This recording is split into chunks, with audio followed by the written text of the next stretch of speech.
계속되는 재앙의 의미라고 하는 제목으로 하나님의 말씀을 선포하겠습니다. 나일강에 이런 전설이 있습니다. 그 강에 사람을 잡아먹는 악어가 있었습니다. 그런데 이 악어는 사람을 잡아먹고는 항상 그 앞에서 거짓 눈물을 흘린다고 그럽니다. 하루는 나일강에 한 아기를 빼앗긴 엄마가 있었습니다.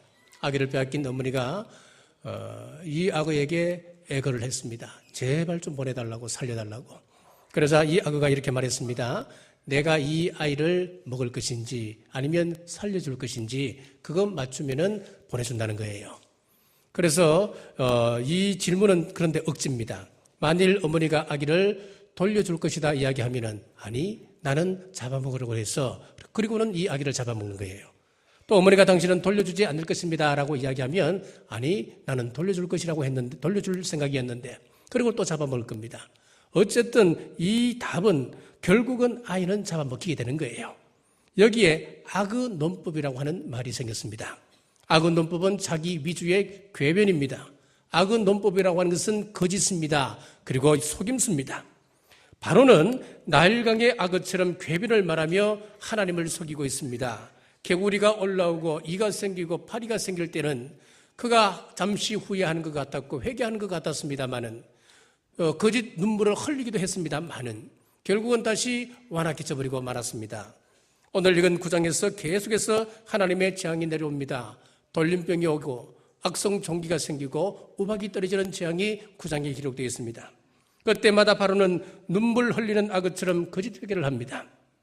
자, 그런데 우리가 주의 깊게 보셔야 할 것은 이 재앙들이 처음에는 밖에서부터 시작됩니다. 우리의 환경을 쳤습니다. 강이 피가 되고 또 개구리가 올라오고 이가 생기고 파리가 생기는 것 전부 다 환경에서 오는 그런 재앙들이었습니다. 그런데 가면 갈수록 점점 안으로 들어옵니다. 내 몸 가까이로 들어옵니다. 내 몸에 종기가 생기기 시작하는 겁니다.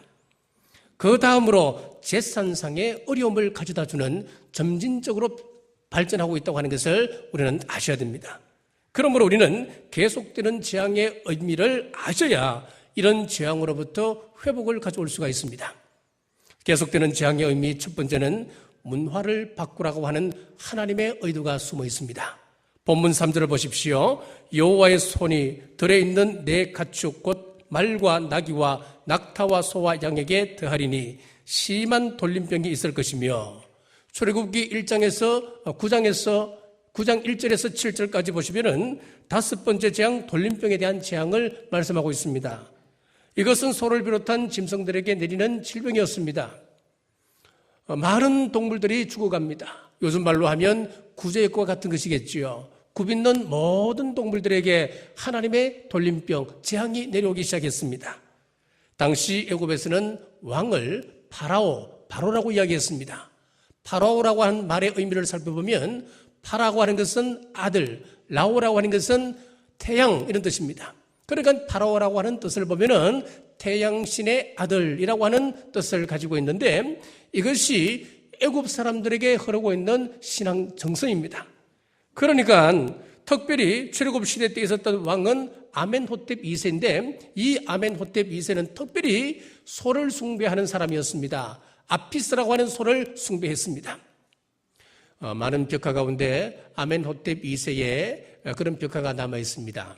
그 벽화 가운데는 아멘호텝 2세가 소의 신 아피스의 젖을 빨고 있는 벽화가 있습니다. 그것은 아피스의 계승자라고 하는 의미를 주기 위하여서 그런 벽화를 남기게 되었던 것입니다. 지금 돌림병이 소를 비롯한 모든 가축에게 왔는데 소를 복의 젖줄로 삼을 때 하나님께서는 그 젖줄을 잘라내신다고 하는 이야기입니다. 자, 문화라고 하는 것은 참 무섭습니다. 이스라엘 백성들이 아멘호텝 2세의 통치하에 있으면서 소를 섬기는 문화 속에 있다 보니까 은연중에 이스라엘 백성들 사이에도 소를 숭상하는 그런 정신이 흐르게 되었습니다. 이것이 언제 나타나냐 하니까 이스라엘 백성들이 광야 생활을 할 때에 하나님 앞에서 완전히 멸망당할 위기가 한번 있었습니다. 출애굽기 32장에 보면은 모세가 하나님의 법궤 10계명을 받기 위하여서 하나님의 산 위에 올라가 40일 동안 내려오지 않았던 일이 있었습니다. 40일 동안 내려오지 않으니까 이스라엘 백성들이 모세가 죽었다 생각하고 우리를 인도할 하나님을 만들자, 우상을 만들자, 그러면서 만들었던 것이 무엇이냐 하니까 애굽에서 보아왔던 소였습니다. 여기서 문화라고 하는 것이 얼마나 중요한 것을 우리는 깨닫습니다. 아멘호테 미세의 통치하에서 소를 숭배하는 그 문화에 젖어서 보고 들은 것이 자연스럽게 나오기 시작하는 것입니다. 이것을 심리학에서는 자동적 사고라고 하는 말을 합니다. 내가 계획하고 내가 생각해서 나오는 것이 아니라 그동안 보고 들었던 것이 자연스럽게 생활 속에서 나타나는 것을 이야기하는 것입니다. 그들이 애굽에서 늘 보았던 소우성을 만들어 놓고 우리를 애굽 땅에서 건져낸 하나님이라 그러며 광란의 축제를 벌이고 있는 것입니다. 지금 우리가 누리는 문화가 중요합니다. 내가 맨날 보고 맨날 듣는 것이 우리의 인격이 되고 삶이 되고 우리의 운명이 되어져 버립니다. 경건한 신앙생활을 위하여서 세상 문화 버릴 것 버리셔야 됩니다. 우리 우상 숭배를 떠나야 됩니다. 옛 친구와 옛 대화, 옛 대상들 떠나야 합니다. 늘 섬기던 문화 떠나 새 문화, 영적 문화 가운데 우리는 들어가야 됩니다. 심지어 영적으로 민감하시려면은 우리가 즐겨보는 드라마조차도 구별하셔야 됩니다. 물론 좋은 드라마도 있지요. 좋은 영화도 있습니다. 한류 열풍이 일어나서 지금 세계적으로 한국 문화가 알려지고 있는데 그 좋은 드라마 같은 경우에는 그것이 그들에게 좋은 영향을 미쳐서 선교에 크게 이바지하는 드라마도 있습니다. 그러나 많은 경우 나쁜 것이 더 많습니다. 영성을 흐리게 합니다. 악한 것을 조장한 것이 더 많습니다. 요즘 자녀들 살인하는 이 이야기가 왜 그리 많은지요? 아이들 유괴하는 이야기가 참 많습니다. 그리고 불륜이 왜 그렇게 세상에 많은지 모릅니다. 여러분 왜 그러겠습니까? 드라마를 보고 영화를 보고 모방 범죄를 하는 것입니다. 드라마를 보십시오. 요즘 불륜 이야기가 안 섞인 드라마는 거의 없습니다. 사람 죽인 것 우습게 생각합니다. 왜요? 이것이 우리 사회에 문화화되어 있기 때문에 그렇습니다. 롯이 그 문화를 보다가 망했습니다. 베드로전서 2장 8절 말씀에 보면 롯이 왜 멸망했는가 분명히 가르쳐주고 있습니다. 그들 중에 그하여 날마다 저 불법한 행실을 보고 들으므로 그 의로운 심령이 상함이라 그랬습니다. 롯은 처음에는 의로운 심령이라 그랬습니다. 그런데 소돔과 고모라의 그 악한 영향들, 그것을 보고 들음으로 말미암아 그의 의로운 심령이 상하게 되었다. 이것이 롯이 망한 결정적인 이유라고 성경은 우리에게 가르쳐주고 있습니다. 영적으로 건강하려면 문화생활도 구별해야 하는 것을 분명히 가르쳐주고 있습니다. 애굽을 떠나라고 하는 것은 오늘 말씀에 비춰보면 네가 살고 있는 그 문화에서 떠나가라라고 하는 이야기입니다. 내려놓으라고 하는 말씀입니다. 그래서 로마서 6장에 보면 죄를 이길 수 있는 법을 가르쳐줍니다. 로마서 6장 12절 말씀에 그러므로 너희는 죄가 너희 죽을 몸을 지배하지 못하게 하여 몸의 사욕에 순종하지 말고 또한 너희 지체를 불의의 무기로 죄에게 내주지 말고 너희 자신을 죽은 자 가운데서 다시 살아난 자같이 하나님께 드리며 너희 지체를 의의 무기로 하나님께 드리라. 몸의 사욕에 순종하지 마라 그랬습니다. 우리 속에는 하나님께서 좌정하고 계시지만은 여전히 사탄마귀는 우리의 생각으로 침범해 들어옵니다. 그래서 늘 그 생각이 우리를 괴롭히고 우리를 넘어뜨리려고 합니다. 그래서 오늘 말씀해 보니까 몸의 사욕에 순종하지 말라 그랬습니다. 우리 지체를 불의의 무기로 죄에게 주지 말고 의의 무기로 하나님께 드리라 그랬습니다. 자, 그러면 이 말씀 속에서 죄를 이기는 방법은 분명해지는 겁니다. 나쁜 것은 의도적으로라도 내려놓고 좋은 것, 하나님의 것은 의도적으로라도 억지로라도 그것을 따라가라 그 말씀입니다. 성경을 읽으라 그러면 많은 사람들이 그럽니다. 감동도 없고 은혜가 되지 않는데 어떻게 읽어요? 못 읽겠어요. 저한테는 성경 읽으라 말하지 마세요. 여러분 그러지 말라는 거예요. 하루에 10장 읽겠습니다. 처음에는 마음이 없어도 억지로라도 해나가는 겁니다.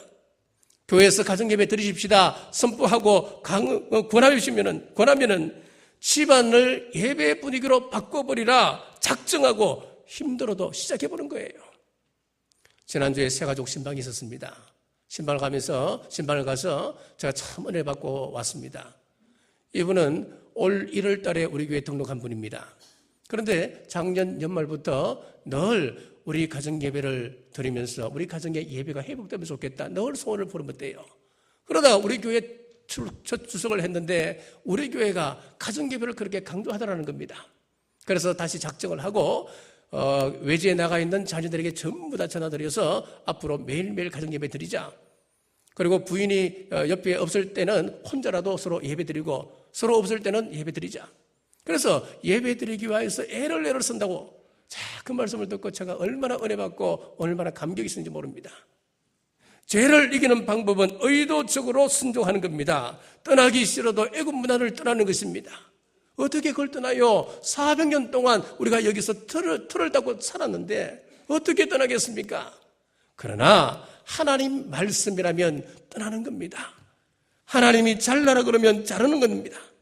민수기 11장 4절에서 5절에 보시면은 그들 중에 섞여 사는 다른 인종들이 탐욕을 품음에 이스라엘 자손 또다시 울며 이르되 누가 우리에게 고기를 주어 먹게 하랴.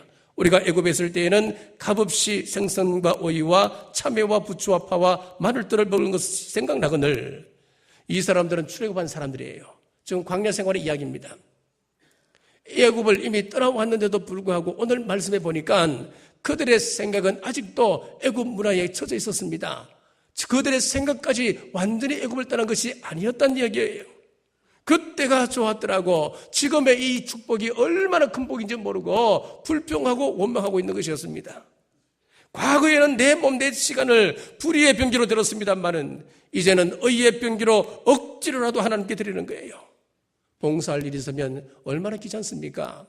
한여름에 국수 삶는다. 보통 일이 아닙니다. 억지로라도 주어졌으니까 봉사해보는 거예요. 하나님께서 나에게 가르치는 은사를 주셨다 하면은 토요일날 준비하고 주일날 아이들 가르치고 수송하고 도사기도에 들어가고 정말 주일 오후 예배 마치고까지 얼마나 피곤한지 모르지요. 그러나 하나님께서 나에게 그런 달란트를 주셨다면 억지로라도 내 몸을 의의 병기로 하나님께 드리는 겁니다.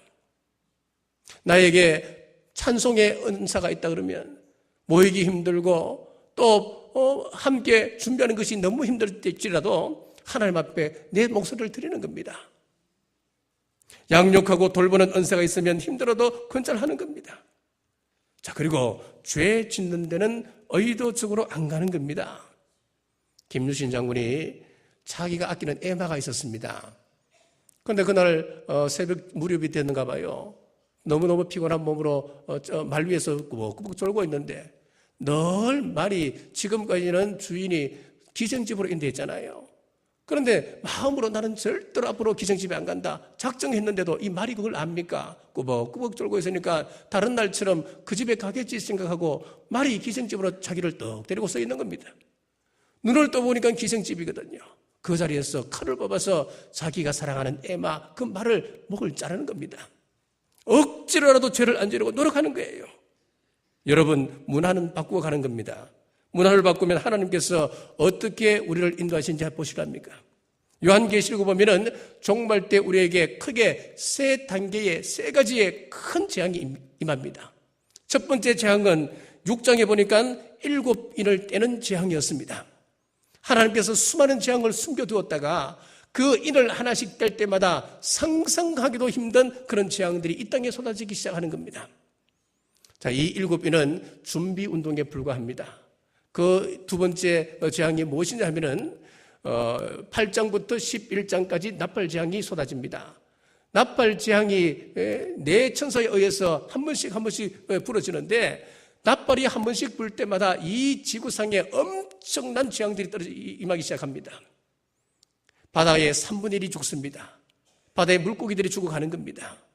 강과 샘의 3분의 1의 근원이 선물로 바뀌어서 사람들이 마실 수 없는 물이 되어져 버렸습니다. 이 생태계의 3분의 1이 파괴되어져 버립니다. 지구상의 3분의 1이 죽습니다. 3분의 1이 어려움을 당합니다. 이런 재앙이 쏟아지기 직전에 한 천사가 해 돋는 데서부터 일어나서 잠시 멈춰라.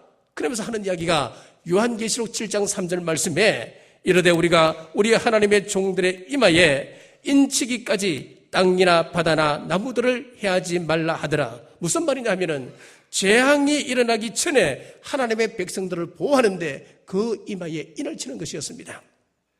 이렇게 천사가 하나님의 백성들을 구별시켜서 보호막을 쳐놓고 8장에서 11장까지 나팔재앙이 임하게 되는 것이었습니다. 자, 이스라엘 백성들의 느낌 한번 생각해 보십시오. 지금 애굽 땅에 있는 동물들은 눈알이 돌아가고 계급품을 물면서 삑삑 쓰러져 가고 있습니다. 그런데 이스라엘 백성들이 기르는 가축들을 보십시오. 더 생생합니다. 더 먹이를 잘 먹습니다. 더 건강해지는 것입니다. 그 모습을 보면서 이스라엘 백성들 마음속에 어떤 생각이 들겠습니까? 그동안 그들이 겪었던 고생이 한순간에 보상되는 그런 느낌 아니겠습니까? 이 땅의 마지막 나팔이 울릴 때 심판이 내리고 재앙이 쏟아져서 불신자들은 삑삑 쓰러져 가지만은 하나님의 택한 백성 경주남북의 성도들은 하나님 앞에 보호받고 하나님 앞에서 더욱더 영광스러워진다. 여러분, 그때 생각하면 신나지 않습니까? 지금 당장 우리가 생각해 볼 때는 주일날 남들은 개모임 나가고 동창회 나가고 무슨 산악회다 다 나가도 그러는데 우리는 한심스럽게 왜 꼭 이 시간에 예배드려야 되냐고 불평하고 원망거리가 생길 수도 있습니다만은 그날에 가면 한꺼번에 보상받을 그날이 있다. 우리 그거 생각하며 우리는 예배에 참석하는 거예요. 지금 우리가 볼 때 신앙이 아무것도 아닌 것 같고 이것도 선택할 수 있고 저것도 선택할 수 있는 것이라 생각할지 모릅니다. 그러나 심판의 때가 되면 전혀 다른 세계를 우리는 보게 됩니다. 한 사람은 심판이요, 한 사람은 구원입니다. 똑같은 사건이지만 전혀 다른 결과를 가져옵니다. 여러분, 우리가 가지고 있는 이 신앙이라고 하는 것은 그런 엄청난 결과를 가져온다고 하는 것을 알고 지금 문화를 바꾸어가는 이것에 자부심을 가지고 사시는 우리 남북의 온 성도들 되시길 주님의 이름으로 축복합니다. 계속되는 재앙의 의미 두 번째는 구별시키심을 깨닫게 하기 위함이었습니다. 4절 말씀입니다. 여호와가 이스라엘의 가축과 애굽의 가축을 구별하리니 이스라엘 자손에게 속한 것은 하나도 죽지 아니하리라 하셨다 하라 하시고, 자, 첫 번째 재앙에서 세 번째 재앙까지는 이스라엘 백성과 애굽 백성들에게 공통적으로 똑같이 임했습니다. 우리가 이 세상 살면서 예수님 믿는 것 때문에 감기도 안 걸리고 교통사고도 일어나지 아니하고 어떤 큰 사건을 당했을 때 내가 예수님 믿는다고 하는 그거 하나 때문에 우리는 보호받았다. 그러면 얼마나 좋겠습니까? 그러나 우리가 불신자든 신자든 다 같이 독감이 유행하면 독감이 걸립니다. 교통사고 일어나면 같이 교통사고를 당하는 겁니다. 자, 그런데 어느 때부턴가 하나님의 백성들은 특별히 하나님의 보호 속에서 인도하신다는 것이 있습니다. 자, 네 번째 재앙에서부터 10번째 장자 죽음까지는 하나님의 백성이기 때문에 하나님께서 지키시는 이야기가 나옵니다. 철저하게 보호해 주십니다. 로마서 8장 35절 말씀을 보면 누가 우리를 그리스도의 사랑에서 꺼내리요 환난이나 공고나 핍박, 박해나 기근이나 적신이나 위험이나 칼이라. 우리가 하나님의 문화 속에 들어가면은 우리 예수님의 보호막이 우리를 구별하신다 그 이야기입니다. 어떤 위기 상황에서도 예수님으로부터 끊어지지 아니하도록 우리를 인도하시고 도우시고 붙들어 주신다 라고 하는 이 사실이 우리의 소망이고 기쁨이고 위로가 된다고 하는 그런 말씀이에요. 자, 오늘 본문에서도 애굽의 생축들은 다 죽임을 당하지만 이스라엘 백성들의 생축은 하나도 죽임을 당치 않았습니다. 자, 신앙이라고 하는 것은 내 개인으로부터 출발해서 공동체로 성장합니다. 사도행전 16장 31절에 보면 주 예수를 믿어라 그리하면 너와 내 집이 구원을 받으리라 그랬습니다. 내 한 사람이 예수님을 믿고 구원받음으로 그 구원의 역사가 가정 전체에 미치게 된다, 확산된다고 하는 말씀입니다. 아간이 범죄했을 때에 아간 한 사람을 죽임으로 그 문제를 마무리했습니까? 아니었습니다. 아간과 그에 속한 모든 것을 멸절시켰습니다. 아버지, 어머니부터 시작해서 자식들, 아내, 그리고 심지어 종들까지, 더 나아가서 가축들까지 완전히 다 멸해버렸습니다. 우리 신앙생활은 개체가 아니라 공동체라고 하는 것을 꼭 기억하시길 바랍니다. 나 한 사람만 복 받고 좋아하고 끝나는 사람은 아직 복의 기둥에 밖에 누리지 못하는 사람입니다. 복이라고 하는 것이 뭐냐 하면 나로부터 출발해서 반드시 나아가게 되는 것이 복입니다. 내가 너를 복의 근원으로 삼겠다. 너를 축복의 통로로 삼겠다. 하나님께서 아브라함에게 주셨던 그 복이 바로 이것입니다. 하나님께서 아브라함에게 복의 근원으로 삼고 복의 통로로 삼았다 하는 것은 무엇인가 하면 그 복이 흘러가도록 하기 위한 복이었습니다. 내가 너를 생명의 부양자로 삼겠다. 이것이 바로 우리가 하나님으로부터 받은 기업입니다. 나 한 사람 복 받는 것으로 감격하고 간증하고 끝나는 것은 어린아이 신앙입니다.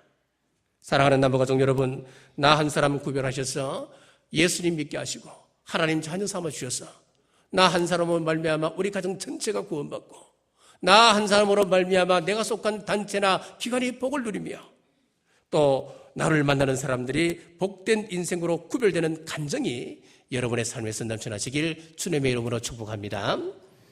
계속되는 죄악의 의미 세 번째는 끝까지 회개의 기회를 주시기 위함입니다. 5절 말씀입니다. 여호와께서 기한을 정하여 이르시되 여호와가 내일 이 땅에서 이 일을 행하시리라 하시더라. 하나님은 바로 치지 않으십니다. 반드시 회개의 기회를 우리에게 허락해 주십니다. 그래서 오늘 말씀해 보니까 기한을 정한다 그렇게 되어 있습니다. 첫 번째 심판이었던 노아 홍수의 심판도 그랬습니다. 그리고 소돔과 고모라를 멸하실 때도 하나님께서 회개할 기회를 분명히 주셨습니다. 반드시 미리 경고를 줍니다. 그러나 이 경고를 무시하게 될 때 하나님은 멸망 속으로 함께 밀어넣습니다. 성령님께서 우리에게 하나님의 뜻을 가르쳐 주시고 음성을 들려주실 때 그 기회를 놓치면 큰일 나는 것입니다. 자, 미국의 대각성 운동을 일으켰던 조나단 에드워즈 목사님의 한 일화가 있습니다. 한 번은 그 마을의 술 주정뱅이고 또 도박꾼이었던 한 사람이 아침 일찍 헐레벌떡 얼굴이 새파랗게 질려서 자기를 찾아온 겁니다. 무슨 일이냐고. 그랬더니 어젯밤에 꿈을 꾸었는데 천사가 자기에게 나타나서 내년 이맘때 당신을 데려갈 것이다 라고 하는 이야기를 들었다는 겁니다. 부들부들 떨고 있길래 에드워즈 목사님이 기도해 주면서 안심을 시키며 천사가 그렇게 미리 경고해 주는 것은 당신을 구원하고자 하는 하나님의 섭리입니다. 걱정하지 마시고 더욱더 신앙생활 전념하시고 세상의 악한 것들을 끊어나가십시오. 신앙을 도와주었습니다. 교회에 나오기 시작합니다. 열심히 출석합니다. 자, 그런데 어느 날인가 몇 달이 지난 날부터 이 사람이 교회를 빠지기 시작합니다. 한 번, 두 번 빠지고 전화해보니까 내가 무슨 사건 때문에 무슨 일 때문에 못 나왔다고. 자꾸 횟수가 늘어나면서 이제는 완전히 교회와 담을 쌓게 되었습니다. 다시 술을 마십니다. 술독에 빠집니다. 도박에 빠져들었습니다. 완전히 옛사람으로 돌아갔습니다. 에드워즈 목사님이 형제님 특별한 만남을 통해서 주님께서 찾아오지 않았습니까? 그때 꾸었던 꿈을 다시 한번 잘 상기해 보십시오. 그랬더니만 이 술주정뱅이가 꿈은 무슨 꿈, 그 개꿈이지 무슨 개시냐고. 내가 목사님을 참 지성적으로 바라봤는데 알고 보니까 목사님도 참 미신적이라고. 그로부터 며칠이 지났습니다. 그날 또 술집에서 만취되어서 계단을 내려오다가 굴러떨어졌는데 그 자리에서 즉사하고 말았습니다. 부모를 듣고 목사님이 시간을 쭉 계산해 보니까 작년 바로 이맘때였습니다. 그렇습니다. 부 하나님이 그 사람에게 회개할 기회를 분명히 주셨는데 그 경고를 무시하다가 결국은 그는 죽고 말았습니다. 사랑하는 여러분, 하나님은 우리에게 회개의 기회를 주십니다. 회개의 기회를 주실 때에 바로처럼 그가 거짓 눈물을 흘리며 후회하는 것으로 끝나는 것이 아니라 가슴을 치며 회개했던 다윗처럼 하나님 앞에 눈물로 철저히 회개하는 우리 남부의 온 가족들 되시길 주님의 이름으로 축복합니다. 자, 회개의 기회를 주실 때에 회개하지 아니하면 하나님은 그 다음 자연계를 지십니다. 5번째, 6번째 재앙은 사람과 짐승의 육체에 임했습니다만은 13절 이하에서부터 나오는 7번째 재앙은 우박재앙이었습니다. 자연계의 재앙이었습니다. 그 우박 속에 불이 섞여서 떨어지는데 나무는 물놀이고 채소와 그리고 덜에 남아있는 짐승들을 죽이기 시작하는 것이었습니다. 경제적 손실을 주었다 이 말씀입니다. 자연세계는 사람에게 종속되어 있습니다. 그러니까 창세기 3장에서 사람이 타락할 때에 사람에게 종속되어 있던 그 자연 환경도 함께 타락해져 버립니다. 환경이 무너집니다. 공기가 오염되어집니다. 사람이 자연을 위하고 자연이 사람을 위하여야 되는데 서로 해치는 관계가 되었습니다. 원수 관계가 되었습니다. 로마서 8장 20절에 보십시오. 피조물이 허무한데 굴복하는 것은 자기 뜻이 아니요 오직 굴복하게 하시는 이로 말미암음이니라. 여기서 피조물이 허무한데 굴복한다, 이 말씀은 무슨 뜻이냐면은 내가 아무리 노력하고 애를 써도 내가 생각하는 그 목표를 이룰 수 없는 무능한 상태를 이야기하는 거예요. 환경이 인간이 죄를 지음으로 말미암아 그렇게 될 수밖에 없었던 것입니다. 그러므로 환경 파괴의 주범은 우리 인간의 죄입니다. 예레미야 12장 4절에 언제까지 이 땅이 슬퍼하며 온 땅의 채소가 마르리이까 짐승과 새들도 멸절하게 되어사오니 이는 이 땅 거민이 악하여 스스로 말하기를 그가 우리의 결국을 보지 못하리라 함이니이다. 짐승과 새가 멸절하고 채소가 마르는 것은 하나님의 백성들이 타락했을 때 나타나는 현상입니다. 오존층이 파괴로 말미암아 요즘 이상기온이 참 많아졌습니다. 부쩍 많아졌지요. 한여름에 우박이 떨어지기도 하고 또 가뭄이 심하여서 이 땅이 완전히 황폐화되어 버립니다. 지난 겨울 한번 되새겨 보십시오. 지금까지 이 한반도는 시베리아 기단의 영향을 받아서 겨울에도 한 4원이 있었습니다. 그런데 작년에 보니까 시베리아 기단의 영향을 받는 것이 아니고 북극 기단의 영향을 받았습니다. 그래서 그 차디찬 공기가 이 한반도를 뒤덮기 때문에 15일 동안 이 땅이 꽁꽁 얼어붙는 겁니다. 20일이 가는 겁니다. 이 외에도 심각한 상황들이 점차 자연계에 나타나고 있습니다. 따라서 환경을 구원할 수 있는 길은 사람이 회개하는 것입니다.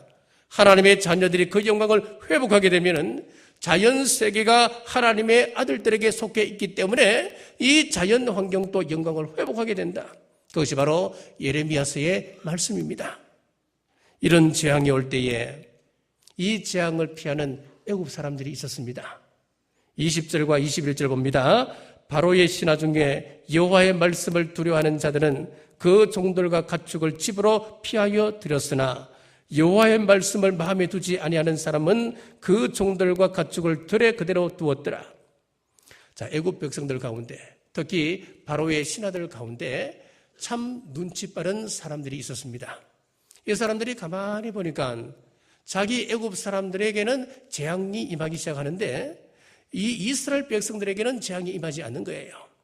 그래서 이런 재앙에 대한 예고가 떨어졌을 때에 이 사람들 가운데는 이스라엘 백성들을 유심히 바라보는 사람들이 있었습니다. 이스라엘 백성들이 왜 이 재앙을 면할까?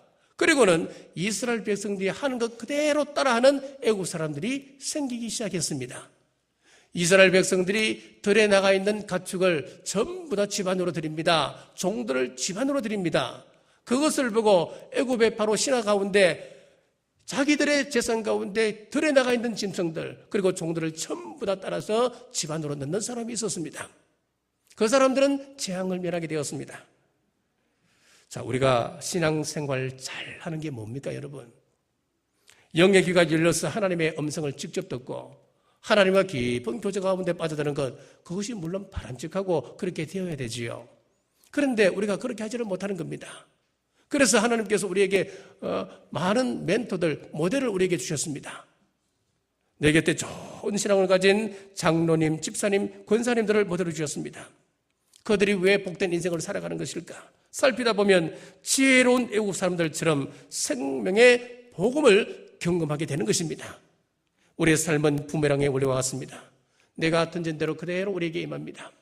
부메랑은 호주 사람들이 사냥을 할 때 던지는 무기 아닙니까? 저기 날아가는 새가 있다면 부메랑을 던져서 그 새를 맞추고 그 부메랑은 다시 나에게 돌아오는 게 신기한 그런 사냥 도구 아닙니까, 여러분? 우리가 이 신앙의 원리가 똑같습니다, 여러분. 나로 인해서 재앙이 내리기도 하고 나로 인해서 하나님의 복이 임하기도 하는 것입니다. 부메랑의 원리와 똑같기 때문에 우리는 죄를 뿌리게 되면 반드시 그 죄는 나에게로 돌아오게끔 되어 있습니다.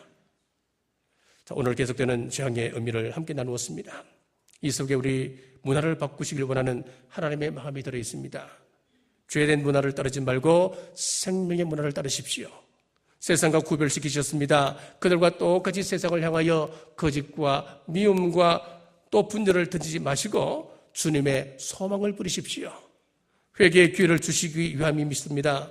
회개의 기회 주실 때 후회로 끝나는 것이 아니라 가슴을 치며 철저하게 회개하는 우리 남북의 온 성도들 되어서 우리 하나님 원하시는 아름다운 삶을 살아가는 여러분 되시길 주의 이름으로 축복합니다. 기도하겠습니다. 자비로우신 아버지 하나님, 저희들이 하나님의 말씀 듣는 것이 얼마나 귀한 일인지 깨닫게 하심을 감사합니다. 이 귀한 말씀 우리 마음밭에 아로새겨 귀한 열매 맺게 하여 주옵소서. 계속적으로 우리에게 다가오는 재앙은 문화를 바꾸라고 하는 무언의 메시지임을 믿고 말씀의 문화, 예배의 문화가 우리 가정가정에 정착되게 하여 주옵소서. 지난 삶을 되돌아볼 때 몇 번씩이나 하나님 주신 경고를 무시하고 어려움 가운데 처할 때가 참 많이 있었습니다. 아버지, 우리 마음이 주의 말씀을 향하여 열려있게 하시며 늘 모세가 하나님을 향하여 손을 들었던 것처럼 우리도 기도에 손을 들므로 죄악으로 인한 심판을 당하지 아니하도록 회개에 합당한 열매 맺는 남부의 모든 권속들 되게 인도하여 주옵소서. 예수님 이름으로 간절히 기도드리옵나이다.